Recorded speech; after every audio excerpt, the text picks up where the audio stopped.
মহেশখালীতে coast guard ও নৌবাহিনী যৌথ অভিযানে অস্ত্র উদ্ধার। বিস্তারিত দেখুন কক্সবাজার থেকে মোহাম্মদ শহীদুল্লাহ পাঠানো তথ্য ও ভিডিওতে।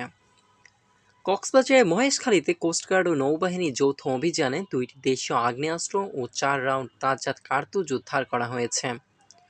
রবিবার দুপুরে কোস্টগার্ড মিডিয়া কর্মকর্তা লেফটেন্যান্ট কমান্ডার সিয়ামুল হক এ তথ্য জানান। তিনি বলেন, গোপন সংবাদের ভিত্তিতে রবিবার ভোর 5টার দিকে কোস্টগার্ড স্টেশন মহেশখালী ও টেকনাফ এবং বাংলাদেশ নৌবাহিনীর সমন্বয়ে মহেশখালী থানাধীন ধলঘাটা উত্তর মুহুরী ঘোনা এলাকায় সন্ত্রাসীদের গোপন আস্তানায় যৌথ অভিযান পরিচালনা করা হয়। অভিযানের সময় সন্ত্রাসীরা যৌথ বাহিনীর উপস্থিতি টের পেয়ে পালিয়ে যায়। পরে ওই আস্তানায় তল্লাশি চালিয়ে 2টি দেশীয় আগ্নেয়াস্ত্র ও 4 রাউন্ড তাজা কার্তুজ জব্দ করা হয়।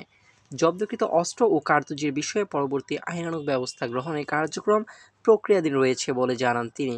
এছাড়া দেশে আইন শৃঙ্খলা পরিস্থিতি স্বাভাবিক রাখতে ভবিষ্যতেও এ ধরনের অভিযান অব্যাহত থাকবে বলে জানান কোস্টগার্ডের এই কর্মকর্তা।